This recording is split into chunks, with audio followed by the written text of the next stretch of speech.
Hi everybody and welcome to Heel Heat. My name is George Coles, and on this episode we're doing Who Was Better. The topic for this Who Was Better: two best friends from Minnesota, Mr. Perfect Curt Hennig and Ravishing Rick Rude. Now these are two guys that are pretty much tied together most of their career, both in the Heenan family, part of the NWO together. Rude was Hennig's personal assistant, manager, bodyguard, and two of the guys that I think come up on lists of most underrated wrestlers of all time. So much so that it's to the point that are they even underrated anymore, since they always come up at the top of those lists. But anyway, what we're going to do here, we're going to break this down into 8 different categories. Each category is rated on a 1 to 5 scale, 1 being the worst, 5 being the best. At the end of those 8 categories, we're going to total up the total points they get. There is a chance for 5 bonus points at the end, and we'll talk about that when we get there. But let's kick it off with our first category, technical wrestling. Now this is your suplexes, your submissions, stuff of that nature. We're going to start off with Curt Hennig. Curt gets a 5. I mean, you'd be hard-pressed to find anybody on the level of Curt Hennig for the time that he was a wrestler. There is a reason why he was called Mr. Perfect, and it wasn't hyperbole. He is absolutely one of the best technicians of his era. That's why he gets a 5. Now for Rude, Rude's going to get a 4. Rude may not be looked at as much as Hennig as far as a technical wrestler, but when you really think about it, and some of the guys that he had to work with, like some of the Ultimate Warrior's best matches, and arguably his best match, were with Rick Rude. He had amazing matches with guys like Jake the Snake and Sting, and all through his career. So yeah, Rude, I give Rude a 4. I think he's really good. This is one category where I think Rude isn't talked about as much as he should be, but he definitely should be considered that good. Next category, striking. This is your punches, your kicks, your clotheslines, stuff of that nature. For Curt, Kurt's going to get a 3. I wouldn't say he's bad, he's adequate at it.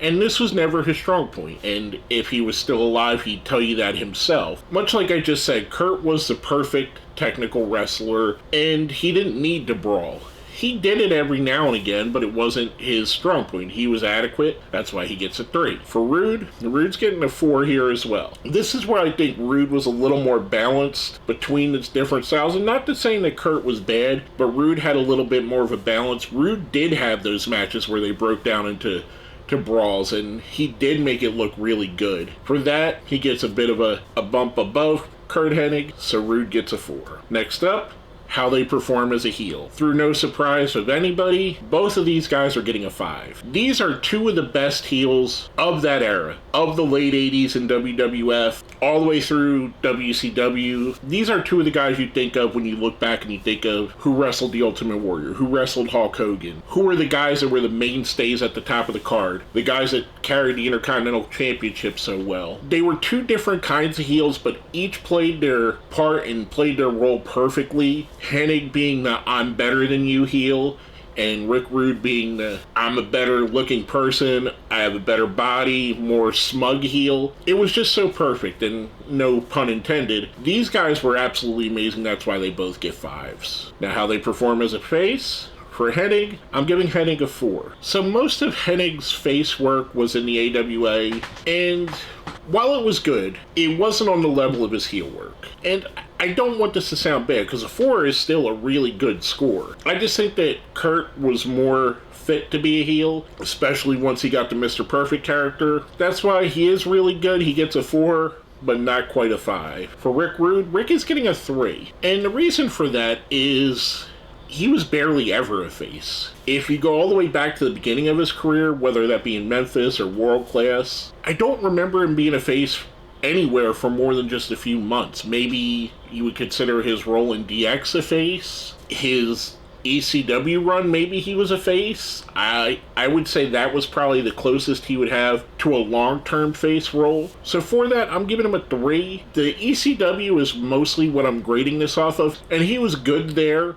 He fit his role perfectly, especially since he was feeding someone that was basically a new version of him in the franchise, Shane Douglas. So yeah, he gets a 3. I wish I would have seen more to grade him a little better on that. Going into our next category, promos. For Hennig, Hennig is getting a 4. Curt was always that guy that his in-ring work spoke more than his mic work. And that's not to say he was bad at it. He was good. He was even great on commentary. But he was just below that level, that upper echelon, where you get guys like Ric Flair, guys like Stone Cold Steve Austin, that extra rarefied air. Curt had that in him at times, but more often than not, he just felt like he fell a little bit short in that area. And again, no knock, he's a 4, which is still a very good score. For Rude is going to get a 5. The difference between Rude and Curt Hennig, in my opinion, is I could think of more classic Rick Rude promos, whether it be the calling everybody fat sweat hogs in the crowd, the promo to Cheryl Roberts, Jake Roberts' wife, the promos he did against Sting in WCW. His stand out just a bit more. I think Rude is in the upper echelon. And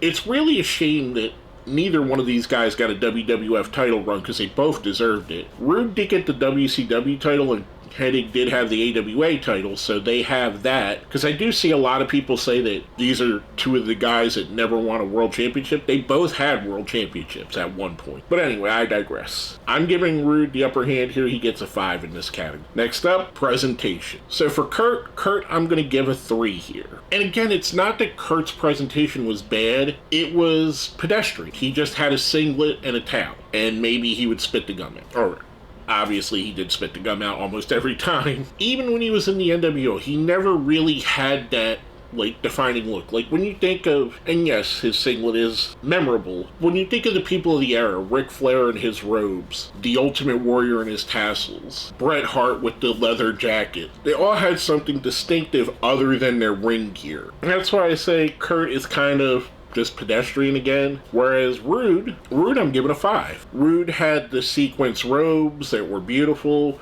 Rude had the tights that would have different people painted on them, whether it be the Intercontinental title he had painted on the one, or Cheryl Roberts' face, or different things that he did at different times. Those are the two that stick out the most to me. It always felt like Rick Rude had a little bit extra in the presentation, and that played more into his character. You see, some of this is the character they were playing. Hennig, the ultimate athlete, Rick Rude, basically the male model. So for me, Rude gets a 5 here, Hennig gets a 3. Next up, charisma. Now, across the board, I'm giving both these guys the same score. They're both getting a 4. I do think they're both very charismatic, but much like I said in a couple other categories, they just didn't touch that upper echelon for me. They didn't have that charisma like The Rock has. They didn't have that charisma like Dusty Rhodes has. And it's not saying that they weren't great. It's just that in this, they were just a step below. This would be the difference between, let's say, getting an A+ in school and getting an A. These guys got A's, they didn't get A+.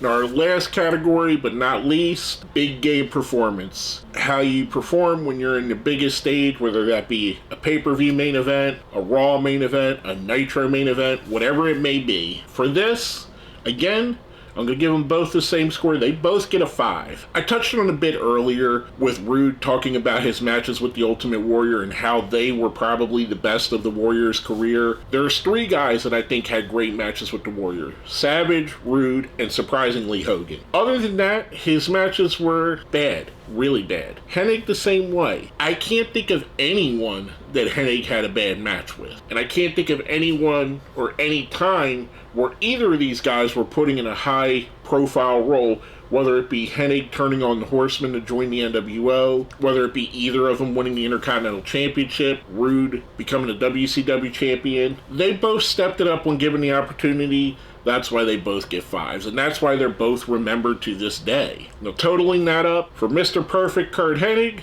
he gets a total of 33. For the Ravishing One, Rick Rude, he gets a total of 35. But wait, we have the bonus points. Now, the bonus points, if you haven't watched my videos before, every week I put on my community page on Wednesday a poll with the video I'm going to shoot next and give you the opportunity to give your favorite of the two, or however many people I'm comparing, bonus points. And basically, whoever gets the most votes gets 5 bonus points. So with that, the winner of that poll, Curt Hennig, which gives Curt the 5 bonus points, bumping him up to 38, taking over the lead, coming from behind, a fourth quarter win. Curt Hennig is your winner. And look, this could have went either way. I've seen a lot of comments that people said this is 50-50. I can't choose between these two. It's very hard. These guys are very much on the same plane for me. When I think of the tiers of wrestling, these guys fit right in that same tier. I would put them in the same tier as like a Scott Hall, a Chris Jericho, Eddie Guerrero. They fall in that realm where I don't think of them necessarily as the focal points of a company, but they really could have been the focal points of a company. I think these two were awesome. I had a lot of fun doing this one, and I thank everybody who voted. Over 500 votes again, which is amazing. It always blows my mind the number of votes this stuff gets. But I thank you guys for voting. Stay tuned this Wednesday for the next one coming up this week. It is going to be a holiday week, so I don't know if we're going to throw that off a bit, but we'll see, because my work schedule is changed a little bit, but that's a different story for a different day. With all that being said, your winner, Curt Hennig, and basically, my name is George Coles, and you've been watching Who Was Better.